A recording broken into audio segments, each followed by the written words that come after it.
Hey guys, and welcome into another video. Now today is a special day because we're going to be doing my mock draft 1.0. This is going to be the pre-senior bowl. Usually I start my first mock draft at Christmas. I usually do the Christmas mock draft. This year it's a little bit different, but that's okay.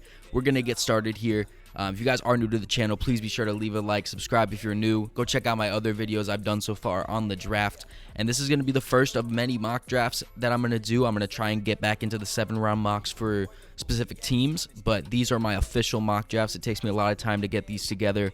I do a lot of work with them, so if you guys would, it would really be appreciated if you guys leave a like for the amount of time and effort it goes into not just going to Draft Express and drafting, really sitting down, going through the players and such.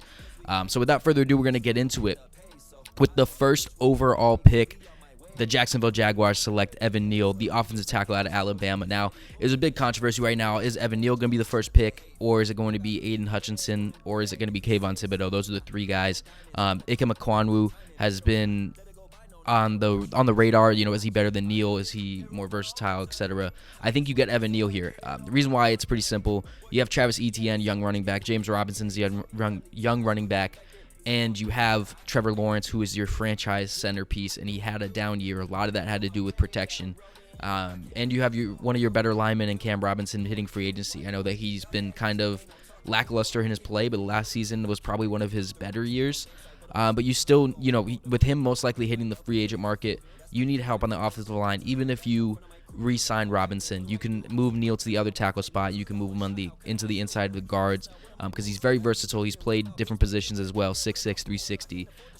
So like I said, his versatility is a big thing. He's very big on run blocking, which is going to help a lot with Etienne and Robinson. The only downside to him, I think, is that he sometimes has some trouble IDing the blitzes. He a lot of times he'll fall for the bluffs that a lot of defensive coordinators can show, and especially in the NFL where the defensive minds have been showing a lot more prowess and a lot more different unique blitzes. That could prove to be trouble for a young Evan Neal, but I'm sure that he'll be able to learn. But this guy, other than that, being as long as he has been at Alabama to be a starter and just produce as much as he has, he's well deserving of the number 1 pick. Detroit Lions at pick 2 are going to end up with Aiden Hutchinson, keeping the Michigan man in Michigan. One of the best seasons this year. He was a Heisman candidate, 6'5", 270, has an absolute amazing motor.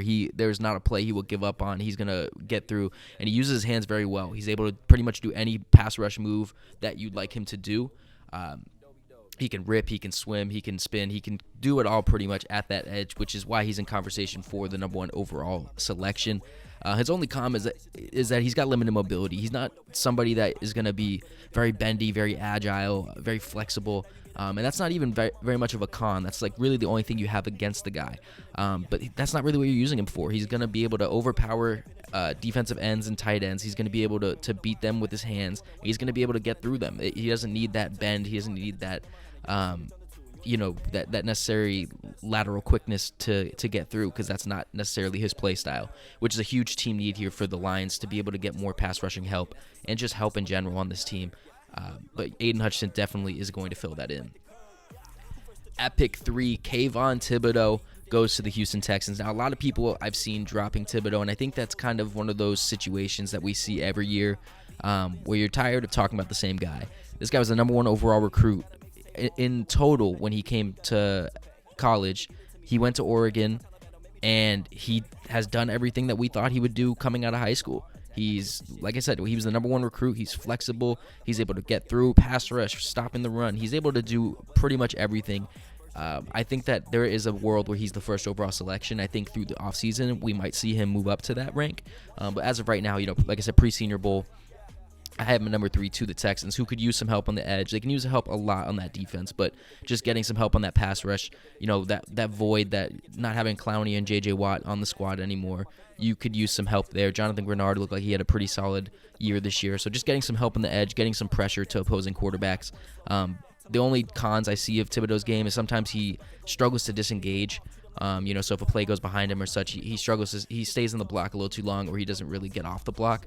Not a huge con, pretty much can be worked on. And his comments, I'm sure we've all seen it, the comments about Alabama and such, not much for concern, just seems like a silly comment, but it is something we're going to throw on there. But Kayvon Thibodeau to the Texans seems like a great pick. At pick 4, this is where the draft starts to get interesting because those 3, I think, are locked in. Kyle Hamilton's going to go here to the Jets. For team needs, I just have them down for defense. They really need help on that defense. It was 32nd ranked in the NFL, and that's with the defensive-minded coach in Robert Saleh, who was loved by pretty much everybody in the NFL world for his defensive prowess in San Francisco and what he did with guys like Fred Warner and Bosa and, just how much work he'd done, Buckner, all them guys. He has made that defense look better than it needed to for these past years, and now look at how good they're playing when he leaves because of all the help he was able to do. So getting I think the best, most talented player in this draft in Kyle Hamilton, it's a no-brainer for me with the Jets. I know that there's a lot of needs. There's some offensive linemen. Aquan was on the board. Maybe an edge rusher. Some people want an edge rusher. For me, I see Quinnen Williams, I see Fatukasi, I see Franklin Myers, Carl Lawson. That's a solid D-line if they can all stay healthy. I know Franklin Myers necessarily isn't on the defensive end mostly. He likes to be on the inside. But if he's on the opposite side of Carl Lawson, I wouldn't be too mad. I think this is a very solid spot for Kyle Hamilton. His IQ is out of this world. He's got the size, 6'4", 220. He's athletic with that size. He's agile. He's got good hands. He makes any tackle. He can blitz, run support, cover. He can do everything, and I frankly have not seen a downside to his tape. I really haven't. He is a once in a decade player, in my opinion. And I know that Jets fans might have that sour taste in their mouth from Jamal Adams, but Jamal Adams was a stud when he was there. Obviously, it didn't go down the way that anyone wanted it to, but Kyle Hamilton's going to be a leader of that defense. He's going to play anywhere and everywhere, and he instantly makes that team better and adds talent, which when you're in a team like the Jets, it's not always about need. It's just about accruing talent, and that's what Kyle Hamilton does. Pick 5, I've seen this one pretty much go in most mock drafts if he's on the board. Ike Ekwonu out of NC State. He's pretty much a tackle guard hybrid. He played a lot of guard. He's also moved to tackle. He's kind of done it all. 6'4", 320. The Giants need offensive line help. In reality, Andrew Thomas is the only locked-in starter for next year, and he's movable as well. Ekwonu come from a family of athletes. He's his brother plays at Notre Dame. His family was with track. I think they were in track and field or such. His whole family is athletes, so the genes are on his side. He's versatile. He can do offensive tackle, guard. Like I said, he can play pretty much anywhere on that line. He's just progressed every single year and has just become one of the better linemen, arguably the best lineman in this class. The con is, can he move to right tackle? Most people see him as a left tackle in the NFL or a guard. And I think he can. The versatility that he's shown, I think he can move to right tackle. I think his play style does suit the left side a little bit better, but Andrew Thomas can also move to right tackle. I think that you let the Giants figure that out when they see them on the field. The only other con is sometimes he can get a little over aggressive due to his strength and his size. Sometimes he'll do more than he has to. He'll go out too much, and it can cost with just not disengaging and going to your next spot. But overall, Ike Ekwonu was arguably the best lineman in this draft. Would it be a superstar to go to the Giants? And worst case scenario, you're able to get another tackle in free agency, or you're able to start someone else, and then you have Ekwonu and Thomas on the left side together. That would be phenomenal. At pick 6, the Carolina Panthers are going to take Charles Cross. We've seen a flux of draft picks going corner for the Panthers. I don't disagree with it if they lose Gilmore, but frankly, I think they got Gilmore to keep him. Plus, they have Henderson and Horn, and I know Dante Jackson might not stay, but we'll see what happens with all of that. But Charles Cross, this line needs help. They need help more in the interior, but they need help pretty much all across the board. And Charles Cross is a monster, especially in pass protection. This guy is, especially at the right side, which I think is where he will be best at, he's going to absolutely just dominate when it comes to pass plays. Another plus to Charles Cross is his hand play. This is a guy who's going to fight. He's going to be able to move his hands, engage and disengage, get his hands in the right spots. He very much is going to be able to use that strength, that 6'5" frame, and dominate you when you're trying to come from the edge, which is going to be huge for a Panthers team that, are they going to keep Darnold? Are they going to keep Cam another year? Are they going to draft a young quarterback in the later round, trade back up for one? Is there going to be one coming in free agency? As of right now, I think the safest play is to go Charles Cross. We'll see throughout free agency in this offseason if this pick changes a lot. I think this one has a lot of ability to change, and I also think this is ability to trade back. Maybe a team like the Eagles like somebody a lot at pick 6, and they want to trade 2 of their first-round picks or something for it, or the Lions, they have a top pick in the second round and a late pick in the first round. There's a lot of things that can happen here. His only con is that he's not the lengthiest person for his size, which, isn't bad but isn't great either. And his mass, 305, it's a lot. It's a lot of weight. But sometimes he can get overpowered. But he really makes up for that with his pass protection, his hand play. So I don't see it as much of an issue. Charles Cross, I think, would be a home run pick here for Carolina. Pick 7. This is going to be a divisive one. And now hear me out on this one. Derek Stingley Jr.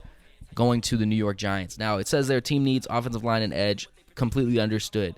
So let's talk about Stingley for a second, and then let's talk about why I think this is a good fit. Stingley was an absolute monster his freshman year at LSU. 6'1", 195. He plays physical. He can press. He plays man. He's smart. The cons are very apparent. Injuries. He hasn't played much the past 2 years. So that inconsistency is really where it's at. If you look at him his freshman year, you'd think this is the unarguable top 5 player, like a Jalen Ramsey type. If you've watched him the past 2 years while he's dealing with injuries and such, you're saying this is definitely a first-round corner, but where would he go? So that's really the confusion of it. The reason why I have him here for the Giants is you look at the board, right? The only edge rusher I think that's worth the pick here is David Ajabo, and he's more of a raw talent. As good as he is, I think that he needs somewhere where he can learn from another edge rusher, like a veteran or such. I think that he needs to be able to adapt for that position. I don't think that they should be taking that risk here, as well as you look at the offensive line players. Tyler Linderbaum is in play, but taking a center high is usually not the way to go, and it's not usually the answer. So when you look, I think that this is just a team that, like the Jets, the other New York team, the Giants need to accrue talent. They need talent on this team. You have the names, but can it translate to the field? Derek Stingley is talented. We all know his talent. So if you're able to put him into a situation where he's not going to have to be the number 1 corner right away. We saw this with the Falcons. A.J. Terrell, his first year, got burned. His second year, he looked a lot better because he had to adapt and he had to become that number 1 corner. Stingley doesn't have to jump in right away and be the number 1 corner. He can learn from a Dory Jackson and James Bradbury. Darnay Holmes is on that roster. The guys behind that, Aaron Robinson and such, I'm not big believers in. I don't think that they're going to end up being these, very usable guys, but when you look at what's going to happen, McKinney and Ryan are the safeties most likely. Peppers is probably gone. Bradbury's going into the last year of his deal. He's going to be 29 going into his last year. Probably not going to re-sign. You let Stingley learn from Bradbury and Jackson and have Holmes play, and you can rotate them out. So then year 3, Darnay Holmes should be a more complete, third corner. Dory Jackson will stay at that 2 role, and Stingley will be able to take over Bradbury's role at number 1 and just be one of the best corners in the league, because I think that that's his ceiling, is that Jalen Ramsey type all-pro corner ability. That's why I have him here for my New York Giants. At pick 8, Jordan Davis for the Atlanta Falcons. This guy is enormous. Georgia D-tackle. Obviously, he won the championship this year, the college football playoffs. This team needs everything on defense. They can pretty much need help at every position, and they could use some receiver help, especially with Ridley probably on his way out. But even without Ridley on his way out, I think they need help. But 6'6", 340, this dude is an absolute monster. The reason why I like him so much as a top 10 player is we see the impact Vita Vea has on Tampa Bay. That is such a game-breaking ability that not a lot of teams have been using in the past, but I think are seeing the impact it has for a guy like Vita Vea and the Buccaneers. His ability to just completely erase the interior of the offensive line. You have to double team him or else he's going to get into the backfield. He's going to stop any run that tries to come through. He's going to put his big arms out there and stop. If he's getting blocked, he's going to break through the block and get it. The con is versatility. 6'6", 340, you're not really going to be able to move him around on the line. He's going to be in that interior, pretty much line up over the center almost every play. And his conditioning, 6'6", 340, that's a big man. Is he going to be able to play every down of every game? No. You're going to need to cycle him out. But adding him to a defensive line with Grady Jarrett and, hopefully adding some more edge help in free agency and the draft, I think Jordan Davis is going to quickly become one of the best interior linemen in football, and I cannot wait to see what he can do coming out of Georgia for these Atlanta Falcons. Pick 9. Now, when I was doing my mock draft, I flip-flopped between this a couple times. I ended up going with Malik Willis to the Denver Broncos at pick 9, the first quarterback taken off the board. It was between him and Matt Corral. And the reason I have him here, the quarterback out of Liberty, 6'1", 215, he has the best arm talent in the NFL, without a question. It's not even close. His ability to throw the ball 70-plus yards if he needs to. The way he's able to contort his arms. These are the things that we've seen, top prospects be graded on. Zach Wilson coming out last year, everyone was like, all the throws he can make. We see it with, we've seen it with Rodgers, with Mahomes, with Josh Allen, Russell Wilson. These guys are just able to, Matt Stafford, sidearms, all these things.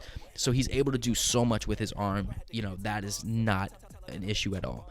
His improvisation, he is able to get out of the pocket. He's able to extend plays. Sometimes he tries a little too hard to extend plays. I think that's the difference between a Russell Wilson and a RG3 type, where it's good to extend plays and it's good to run the ball, but sometimes you have to extend the play and still look to pass even though you can run. And I think that's what Russell Wilson has done so well and created such a longevity for his career.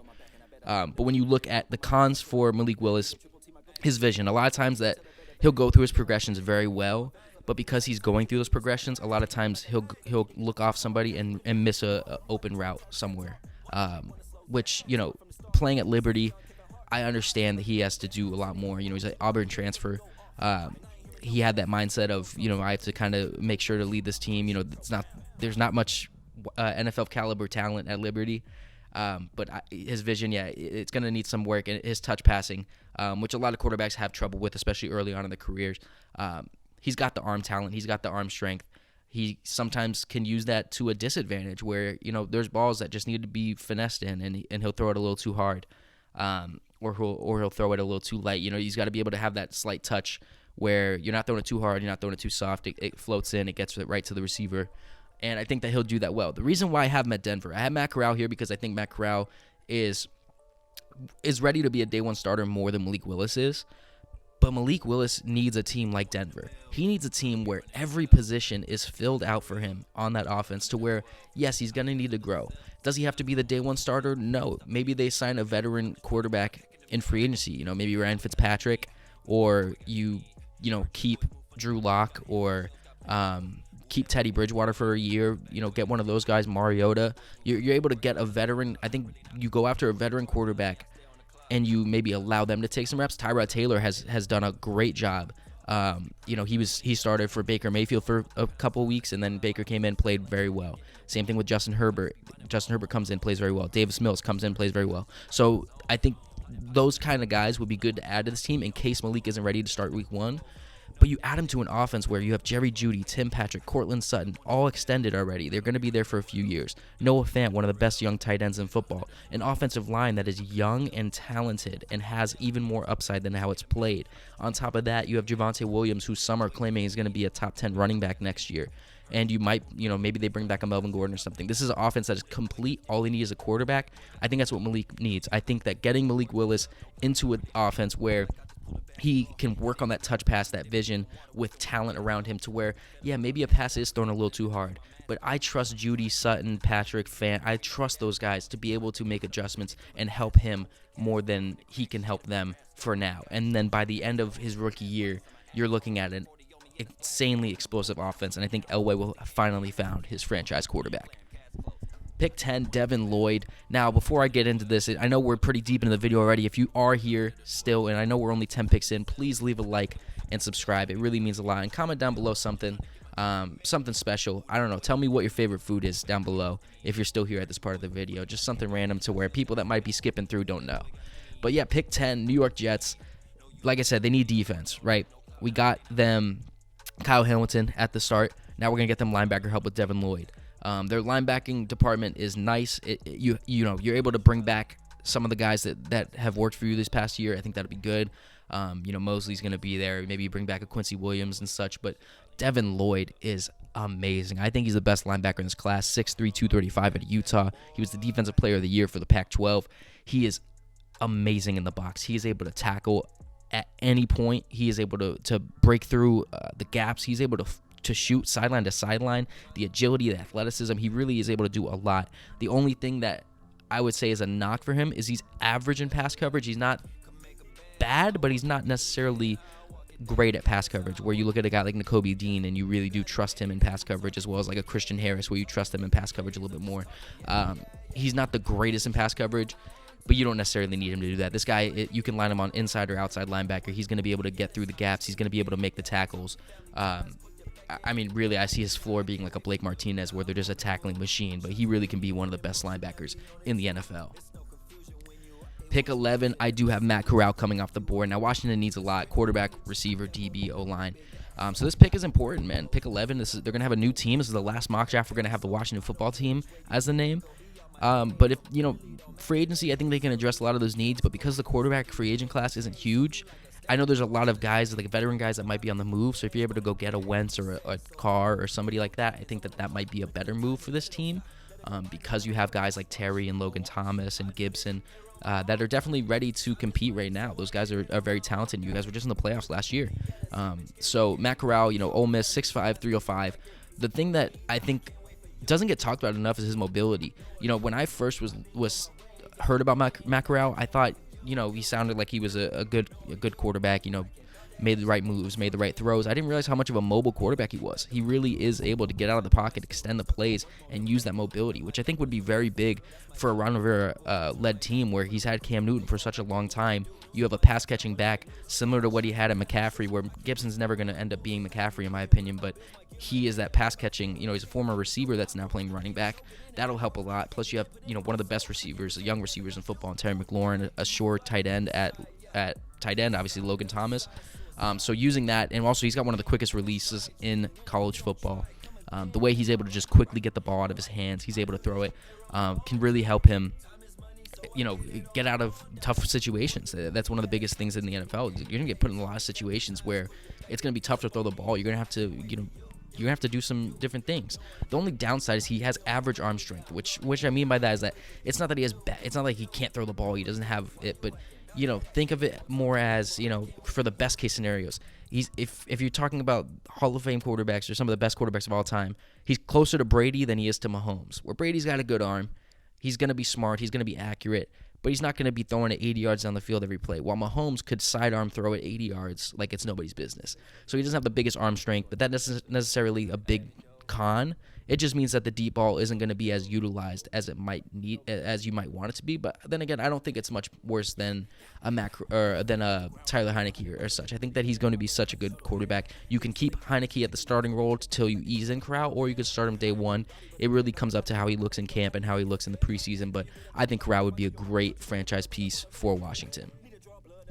Pick 12, Minnesota Vikings, Ahmad Sauce Gardner. Cincinnati, 6'2", 188. This team needs corner. Yes, they have other needs, but I'm only putting DB as their team need. This team needs to help that secondary. They've spent a lot of picks that have just busted and busted and busted.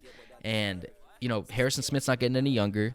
The cornerback room, Cam Dantzler is not a number one corner in the NFL, and right now he has to be because there's not much there. Are you going to bring back Pac Peterson? It doesn't really, this team looks like it's in it for a rebuild. New coach, new GM. We'll see what they think, but Sauce Gardner coming off the board here at 12. He's amazing in zone. He's physical. He's got length. Obviously, 6'2" is a good size for a corner. He's not the best in man coverage, and he's not the best at covering those short routes, but that's not really what he's going to be utilized for. He's going to be the outside corner. He's going to match up against those big receivers, DK Metcalf, Mike Evans, those guys. And I think Sauce Gardner is arguably the most talented corner, or not the most talented. I think he's the best corner right now. I think he's the safest corner in this draft. At pick 13, David Ojabo is going to go to the Cleveland Browns, the edge rusher out of Michigan. This is a perfect situation for him. I know we mentioned Ojabo earlier, but 6'5", 250. He only started playing football in 2017. He's moved around different countries and such. It's a crazy story if you haven't heard up on it. But he's one of the most athletic players in this draft. The way he's able to bend and the way he's able to move and contort his body on the edge, his pass rush is insane. He uses his hands well. The only issue is that he's very raw, as talented as he is, and that's what he's been able to do at Michigan on the opposite side of Hutchinson, is he's able to win battles by his raw talent. He is not necessarily the greatest at stopping the run. He's not necessarily the smartest. You see sometimes where he might not have the biggest motor on a play because you can see he just doesn't really know how, he hasn't seen the situation before. He doesn't know how to adjust for it, and that's okay.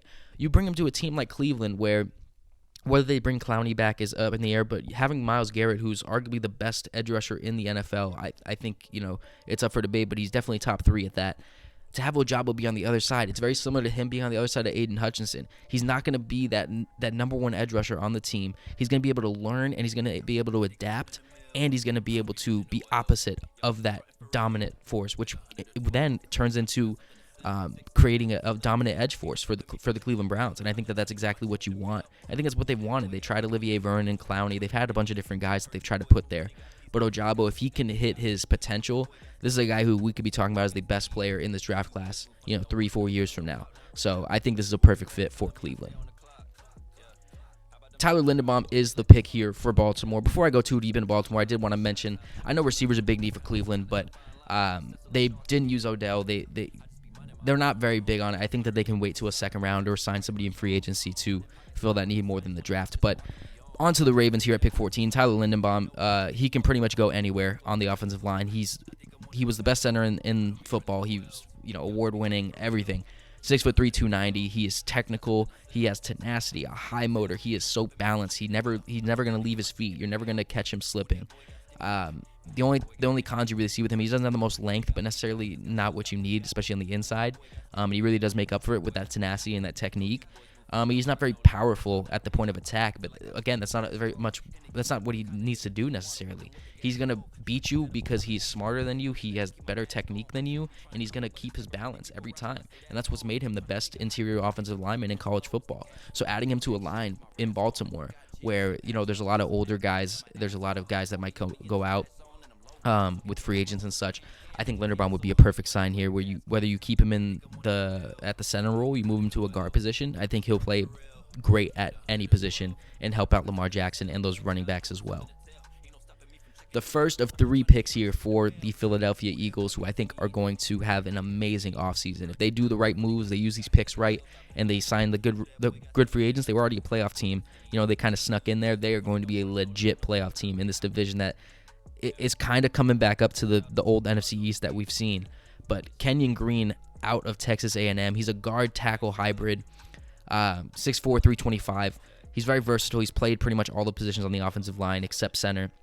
He's agile, yet he has a lot of strength. You can even see it in the picture. He's got so much built-up muscle, and he's very thick. He's very wide. He's able to do pretty much everything, but that doesn't make him lose the agility, and that's what's huge. The reason I like Kenyon Green here is I think he has the potential to be a top 10 talent, and so for you to get him here at 15 with Brandon Brooks announcing his retirement, no one really knows what's going to happen with the rest of the line and where to go from there. I think that you keep that identity of having just a mauling offensive line. You replace Brandon Brooks with the next coming of Brandon Brooks. You're able to get Kenyon Green in there to be that franchise guard and replace what Brooks did well for so many years. Protect Hurts, protect Sanders, give time for Devontae Smith. The only con is where would you play him? He's kind of played everywhere. He's not necessarily strong at any one particular thing. I think personally you fill him in for Brandon Brooks next to Lane Johnson. I think that'll be perfect. But doesn't have much flaws to his game. He's very technically sound. I think that he's one of the best players in this draft class. At pick 16, they're going to get their selection of any receiver they want. The Eagles are going to take Treylon Burks here out of Arkansas, 6'3", 225. I've seen this comparison. I know people keep talking about it, but he really does remind me of DK Metcalf coming out of Ole Miss. He's going to win the 50-50 balls. He's very physical. He's faster than you. He's more agile than you. He's going to catch the ball, and he's going to be able to do things with it after the catch. He's going to be able to break tackles, move fast. He's going to be able to outrun you. His cons are he's not going to be the biggest on separation. He doesn't have the best route tree. He's not.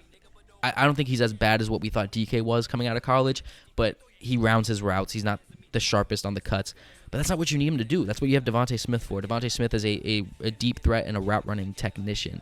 Treylon Burks is going to be that DK Metcalf role where he doesn't need the separation because he's just going to go up and get the ball. He's going to beat you to it. He's going to high point the ball. He's going to do it to the best of his ability, and that's why I think he's the best receiver in this class. And frankly, I don't necessarily see someone I like more than Burks.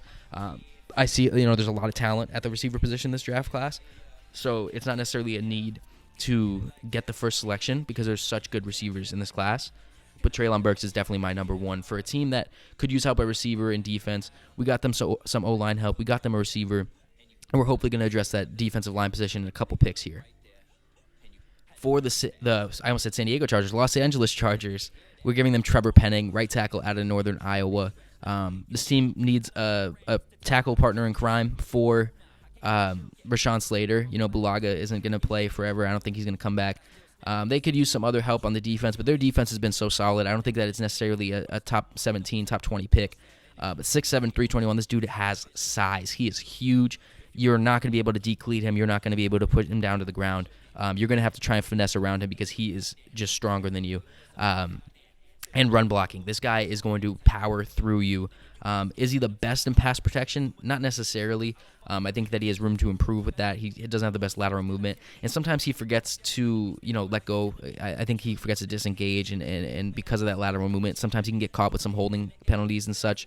But this dude is a mauler. He is big, strong, and I think that would just help a lot protecting that opposite side of Rashawn Slater for Eckler, Herbert, and the crew in Los Angeles.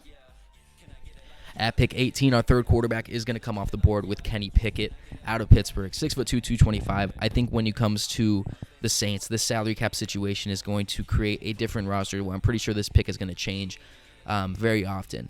The reason I have Pickett being the third quarterback taken, I think that he I think a lot of people have him as like the best quarterback right now, but I think no one in their right mind has Malik Willis as like not the top like ceiling. I think Malik Willis has the highest ceiling of anyone in this class. I think Matt Corral is the safe pick for quarterback.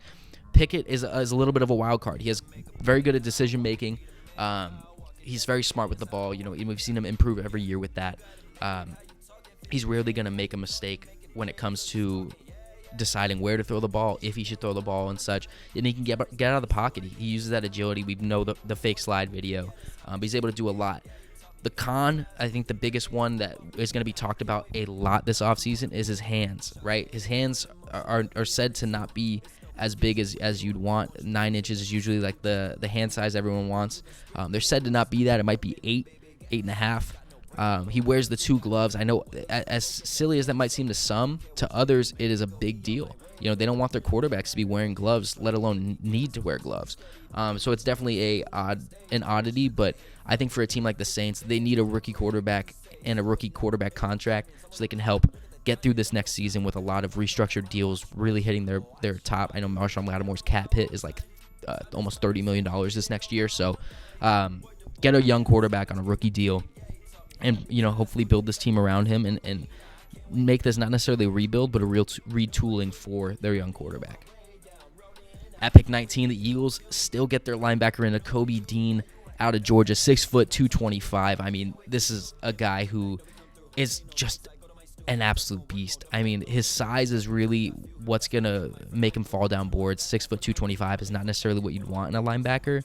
There's receivers that are bigger than that, so that's a very odd place to be. That's why he falls down to almost out of the top 20. But again, this is a team that needs help on defense. They need some help on the offense, and we've addressed those needs, offensive line and receiver. So now it's just able to go into the defense and get what you can. And Dean is going to be able to lead that defense. He's got the speed. He's going to shoot the gaps like nobody you've ever seen. His instincts are almost perfect. I mean, this guy knows where the ball is going to go. He's able to cover where he needs to. And the only downside I see to him, obviously besides the size, is sometimes he uses that speed too much to advantage, and he can overrun tackles and miss tackles because he's going in too hot, or he needs to really learn to be patient, square up and make that tackle sometimes. But this is the leader of the national champion defense. I mean, 6', 225 never stopped him to this point, and I don't think it will going into the NFL. I think Dobey Dobe is going to be a very good linebacker at the next level. Now, at pick 20, I have the Pittsburgh Steelers selecting Andrew Booth Jr. here out of Clemson. Ideally, they would have liked one of the quarterbacks to fall to them. They didn't, so I think they're going to go veteran route anyway. And some offensive line, there's not really a guy that stands out to me at 20 more than the others. I think Andrew Booth being here is the right pick. Some people see him as a top 10 talent. I don't necessarily see him as that. He's very athletic. He has a lot of ball skills. He's able to, make the plays on it, whether that's swatting the ball down or getting the interceptions. He's very smart. He understands what route trees are going to look like and how receivers are going to play him. He is not the most consistent tackling. He has the aggression, and he attacks the ball very well. He can be used very well in the run game and blitzing and, getting past impact blocks that the receivers and tight ends might be doing, but he doesn't always make the tackle. He's not always a short tackler, so I think that has some room for improvement. He's better than a lot, but he's not the best either. And zone coverage, he he struggles in zone sometimes. He's more of a man coverage guy, which I think isn't a bad thing. The Steelers secondary has been good for a while, but it's never had that lockdown corner. Joe Hayden's been there for a while. Artie Burns was there for a couple of years. They've cycled out a lot of guys at that cornerback position, where I think getting Andrew Booth here can lock in that corner position, that corner 1, corner 2 role for the future, and hopefully you have your quarterback, whether that be free agent or later in the draft. At pick 21, I saw this recently from the Goat House mock draft, and it was a pick that I liked a lot, but I was kind of scared to put. But I'm going to ride with my beliefs and my rankings. And, of course, if you guys disagree with any of these picks, that's more than welcome to do. Everyone's going to have different mock drafts. We're so far away from the draft, no one knows what's going to happen. But Christian Harris out of Alabama, the third linebacker off the board here going to the Patriots. Now, it's no secret that Saban and Belichick have a great connection. That's why the Saban-Belichick documentary came out. That's why they meet every year. They talk football. We usually see Belichick go to the Alabama Pro Days and such. They have a very good friendship. They've had it for a long time. And if there's somebody who's going to tell Belichick about an Alabama prospect, it's going to be Nick Saban. And Christian Harris is what the Patriots would want and need at linebacker when they really do need linebacker. Donta Hightower, is he going to come back? Do they want him back? Van Noy, how long is he going to be there for? I've seen a lot of people say, safety is kind of their thing. I really do like what they have in their safeties right now, depending on what happens with McCourty. But Duggar, I really do like. They could use help in the secondary, especially if J.C. Jackson's gone, but that's something they'll address otherwise. I don't think that they'll take receiver. Their track record has never been taking receivers in the first round, and this is a deep receiver class. So last time they did it was N'Keal Harry, and he's yet to prove that he was worth a first-round pick or very much a pick at all right now with how his career's gone. So I don't think they go with the receiver here, even though there are a lot of talented receivers on the board. I think they're okay waiting for a second round or filling that need in free agency or just riding with the guys that they had, because Matt Jones was able to get the ball to them this year. But let's talk about Christian Harris. 3-year starter at Alabama. That's a big deal. Alabama is Alabama. We all know Alabama because of that. Alabama linebackers are always great. They're Alabama linebackers, they're not necessarily always great, but they always transition to the NFL well. Because Alabama is just that team where their defense is always good. Their D-line, their front seven, it's always good. 6 foot, 200 pounds. He's obviously like Nakobe Dean. That size is going to be a concern. His tackling, because of that, he's not always the most sure tackler. But this dude covers so well. He's strong. He's built stronger than he looks bigger than 6 foot, 200. And on top of that, his coverage abilities, man. He guards running backs and tight ends like nobody else. He really covers. He can hold zones. He can do man coverage. He does that so well, and I think that's why the Patriots would love him, because that defensive scheme that they run there, it really does use that versatility of a lot of players. If you're a good football player on the defensive end, they're going to find a spot for you, and I think that's what Harris does so well, is he's able to cover the field, kind of man that middle, and do well. So I think that he could use some help, being more consistent with that tackling and that effort he puts towards it. But that consistency can be taught the Patriot way, and I think that Christian Harris is an absolute stud. I would love to see him go here at pick 21 of the Patriots. Pick 22, the other Georgia defensive tackle is going to go off the board, Devontae Wyatt, 6'3", 315. A lot of people think it's a Jordan Davis, DeMarvin Leal draft. I'm not the highest on Leal. He's definitely really good, but I like Wyatt a little bit more. I think he gets overshadowed because of how great Jordan Davis was at disrupting the run and just the entire defensive line. But he has shown constant improvement every year that he's been at Georgia. He's quick. He has such a high motor. He never gives up on the play. He's able to get through. A lot of that obviously has to do with Georgia having such a great line, but adding him to the interior with Max Crosby and Ngakoue on the other side, I just would love to see that. I think Wyatt would have such a great setup there in Las Vegas. The only con, sometimes he struggles with double teams. I know the double teams are usually a struggle for most people, but he doesn't really fight through them. He can't get through them. And I think that's something they could learn, but also I don't think he'll be getting double teamed too much in Las Vegas when you have Crosby and Ngakoue on the sides, and power blocks. A lot of times if the linemen are coming at him, sometimes he can get caught on the wrong step, which is something you can condition and teach. And I think that he truly can become that starting D tackle in the interior for the Raiders, who are a playoff team this year. So I really do like the Devontae Wyatt selection. At pick 23, George Karlaftis comes off the board going to Arizona. Arizona has a couple needs. Edge, cornerback, and running back is where I really put them there. I don't think any running backs go in first round. We'll see what happens at Senior Bowl and such. But Karlaftis is the perfect partner to J.J. Watt. Chandler Jones is a free agent. I think they're going to let him go. His production slid down pretty hefty after his amazing start to the year. And there was already tension between him and the organization early on in the year between contract disputes and such. So I think that they need the money to save, and they need to retool this team. So I think Chandler Jones might be on his way out.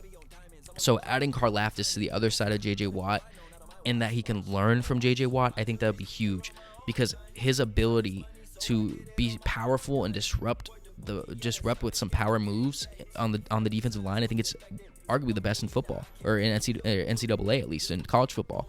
6'4", 275. He's not the biggest player, but he's bigger than most, and I think that that's comparable to J.J. Watt coming in. I think that he compares very well to a young J.J. Watt, and hopefully that he can reach. I mean, if he can reach that ceiling, that'd be amazing. But even if you're, 80% of what J.J. Watt has been over his career, I think that Karlaftis will have an amazing career learning from him as well. He's very flexible. He bends well. His first step is explosive. You're going to catch him right off the snap. Con is, he's not the big, he doesn't have the most length, he's not gonna be able to separate as well as others can from the blocks. He's not be able to do that, but because of that explosive first step, because of that flexibility, and because of his strength, I think that he's really able to get through, and that length and separation doesn't end up being too much of a con. I think that he'd fit in perfectly on the opposite side of J.J. Watt. I think this defense would add a huge piece in Karlaftis, and it would allow you to use that Chandler Jones money elsewhere, which I think would be big as well. At pick 24, another Georgia lineman comes off the board, Trayvon Walker. I have him listed as a D lineman. Some people see him as an edge. Some people as a D tackle. He's kind of a mix, man. And this team definitely needs some help at both of those positions, interior and edge defensive line. They also need some offensive line help, maybe some safety help. But the Cowboys are an interesting team. They're difficult in money situation right now. A lot of guys are paid a lot of money, but adding a guy like Trayvon Walker and his versatility would be huge. He's explosive. He has one of the best pursuits in college football for a defensive lineman. He's going to track down the play. He's never going to give up on the play. He's going to be able to get a quarterback even if they get out of the pocket. He is lengthy. You can even see it in the picture. His arms are just huge and long. His cons is sometimes he has trouble tracking the football. So he's susceptible to read options, play action, such like that, which I think comes with IQ and learning. But I think the Cowboys can teach him that, as well as his get-off sometimes is not as fast as you want it to be, which is why some people don't know if he's going to be an edge or an interior defensive lineman. I think that versatility, especially going into a team like Dallas with Dan Quinn, I think you can kind of move him around and kind of play him wherever you want. Whether you want Parsons on the edge or you want Walker on the edge, and then Parsons more at the outside linebacker role. There's a lot of things you can do there, but I think adding to that, when the possibility of losing Gregory and not really having a true defensive tackle to play in that middle, they tried Dontari Poe, they brought in McCoy, I'm pretty sure, right? They've done a lot. Tristan Hill never panned out. They've done a lot for that defense. I think they need to add a guy like Trayvon Walker and see what he can do. Buffalo Bills, Drake London. Now, their team needs, I think they could use some interior offensive line help. Other than that, they need some depth at any position, man. Just get talent, because this team is already a Super Bowl contender. We had arguably one of the best games I've ever watched in my life in Buffalo versus Kansas City this past weekend. But Drake London, 6'5", 210. He is going to win the 50-50s. He's going to win the contested catches. He's agile. He's obviously got the size. His only con is he's not necessarily a bad route runner. It's not necessarily like that Treylon Burks, DK Metcalf comparison, but he's average. He doesn't necessarily always round the routes. He can be sharp sometimes, but he's not, he's not Stephon Diggs. But the good thing is he's going to be opposite of Stephon Diggs. Gabe Davis had a Hall of Fame-worthy performance in this last game, so he looks like a young star at the receiver position, but Sanders is most likely gone. Beasley is older and probably doesn't need to be brought back when his contract's up. Besides that, man, there's a lot of guys that they use and they still can use, McKenzie and such. But Drake London would really be that big receiver to pair with Diggs and Davis, and I think that would be a great and young receiving core. Diggs being that just all-around route-running technician. Gabe Davis as this deep threat, and Drake London as a physical receiver. I really do like that tandem, and I think at this point in the draft, I think it's a good spot to go in. Trent McDuffie is going to come off the board here at pick 26 to the Tennessee Titans. Now, McDuffie out of Washington, 5'11", 195. He's agile. He's a very surprisingly good tackler and helps in the run game. He pretty much can play man or zone. People like him mostly in a nickel spot. He's not the lengthiest, which is okay, especially for his size. You're not really using him for length.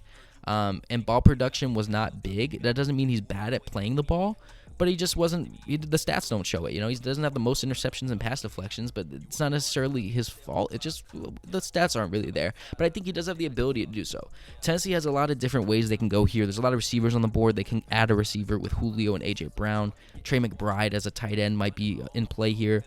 Some offensive linemen or linebackers and such, but I really do think McDuffie being here, I think he's one of the most talented corners in this draft class. I really do like him adding to Caleb Farley and Christian Fulton, having young corners, and just seeing who, having three really good, highly touted young corners, and just see what, play whichever one is got the hot hand, and see who progresses and who maybe stays as just a solid player. And I think you'd have a really good tandem there with them.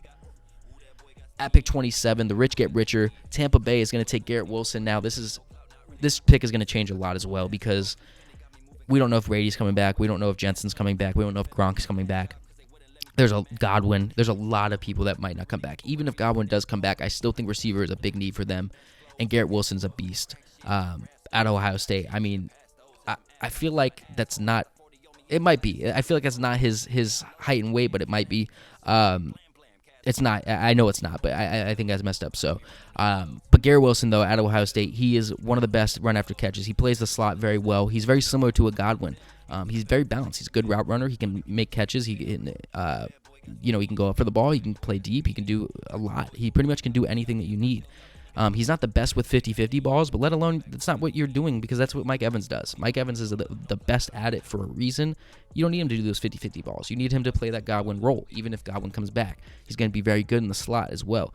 The only thing is sometimes he has concentration drops, just drops that don't need to happen. I think that he'll be able to learn from a guy like Brady, or, add to whatever quarterback is brought in. But Garrett Wilson, I think, is a beast. But again, this pick is going to change all throughout the offseason depending on what moves are made.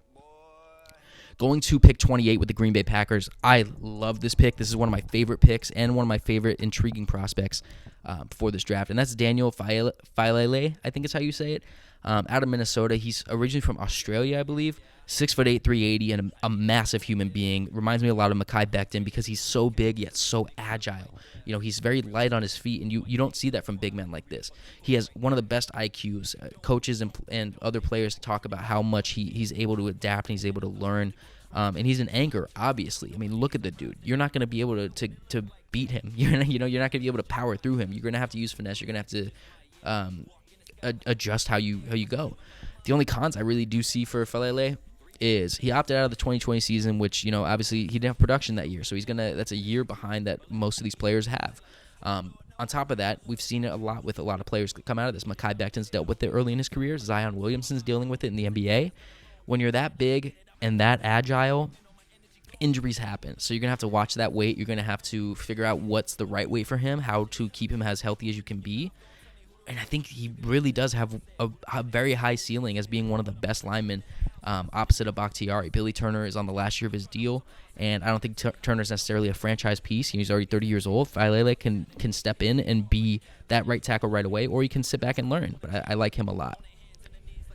At pick 29, the Bengals need offensive line. I was tempted to only put offensive line on here, but they need offensive line. They take Bernhard Raymond out of Central Michigan, 6'7", 305. I want him to play right tackle, but he can pretty much play either side. He's athletic. He's very good in pass sets, which obviously is great for the Bengals, who have Jamar Chase, T. Higgins, Tyler Boyd, and Mixon's doing well in the pass game as well. But a thing that people talk about, and I think this is part of his con, but also his pro, is that he's kind of pesky. He's not like other linemen. The reason why is because his first 2 years at Central Michigan, he was a tight end. Then he added that weight. He got bigger. He was learned more of the technique of offensive line play more, and he's turned into a first-round talent, in my opinion. His hand technique could use some work. He still is wrong on some placements. I think that's just comes with the rawness of his ability so far, being semi-new to the position. But because his kind of uniqueness at the position and how he approaches it, I really do like him. The athleticism, the pass sets and such, I think that he's a good fit for this Bengals team. I think he's the next best available lineman on the board. At pick 30, the Dolphins can go pretty much anywhere here. I wouldn't be surprised to see the first running back come off the board if they like one. There's some good edge rushers on the board as well. But Jamison Williams is the pick here out of Alabama. ACL tear is the con. We don't know, that's what's making him drop. He would have been the first receiver taken off the board, in my opinion. But I think the reason I like him the most here is, as stupid as it may sound to some, you have Waddle, you have Tua. The connection with them is crazy. If you don't believe me, go look at Jalen Waddle's game log from this past season. All of his bad games, go see who was playing quarterback. I guarantee you it wasn't Tua. Every game that Waddle played with Tua, he played amazing. That connection was great. Now, obviously, they played together at Alabama, but Jamison Williams, man, just the Alabama connection, I think could help. He's elite at route running. He creates separation like no other. The really only thing that is a con is sometimes he doesn't catch those contested balls, those catches in traffic. But that's something that I think he can learn and that he'll get better at. But 6'2", 188 with the route running, the separation, the athleticism, the big playability he has. Add that to Jalen Waddle, and you still have Devontae Parker on contract. I think that's great, and especially for a team like Miami where they have enough receiving help to where if he needs to take a little extra time to get onto the field, I don't think it'll hinder them at all. Gesicki, Parker, Waddle, I think you're able to do a lot there. So I like Jamison Williams a lot here. Pick 31, the Detroit Lions from the Los Angeles Rams is from the Goff trade. Chris Olave out of Ohio State, 6'1", 188. I mean, this guy is I'm trying to find a good guy to compare him to, but he's not going to go up and get those physical balls. He's not Drake London type, Trey Burks, DK Metcalf, Evans, but his route running is almost impeccable. He's so smart. He creates so much separation. His release is so good. He is everything you'd want in a top-tier route-running player. We see the best of the best, Diggs, Jefferson, Odell, Adams, these guys that are able to just release and break off corners on routes. And I think that Olave can do that and pair along Amon-Ra St. Brown very well. He's not going to make those contested high-point catches all the time, and I don't think you really need him for that. That's not what his game is, and let's not make it that his game. He does what he does well, and that's what he does well. There's nothing wrong with that. Last but not least, the Kansas City Chiefs at pick 32 are going to be taking Logan Hall, the edge out of Houston, 6'6", 275. This guy is a massive human being. Adding him to a defensive line with Chris Jones would be insane. This guy is versatile. I mean, he has been moving up and down boards. I firmly see him as a first-round grade. His motor is insane. He believes every play he can make a difference, and he does do that. He's good in the run game. He's good in the pass game. He's explosive. His first step is quick. He's able to blow by people. The only con is that he really doesn't have much bend, but you're not necessarily looking for that because he's more of a power rusher. He's going to be able to overpower and use those power moves, those rips to get through. Another con I put on there is he's played more in the interior at Houston than he has the edge, and that's not a bad thing. That adds to his versatility. I think he'll be used more as an edge in the NFL, and I think he'll pair perfectly with a guy like Chris Jones on that defensive line where they're just going to be able to get pressure. This is a team that, could go receiver, could go edge. It could go a lot of different places here, safety, DB, but having them take Logan Hall here, adding to that line, not necessarily making Clark a necessity to keep. I really do like Logan Hall. So this is obviously a longer video, almost an hour. If you guys did stick around all the way till the end and you listened to this all the way, let me know what you were doing while listening to this. Usually I'll be playing Madden or something, and I'll just have mock drafts going on in the background and such and content. So let me know if you're doing something like that, or maybe you're eating. Just let me know what you've been doing while listening or watching this video. But I really do appreciate you guys sticking around and watching this. It does mean a lot if you guys do leave a like, especially if you enjoyed the video. It does take a lot of time to do these things and research and such. So it would mean a lot if you were to leave a like on the video. If you didn't enjoy the video, that's okay. Just refresh the page and let me know what you think the second time. And without further ado, that's going to be it for me. I'll see you guys in the next one.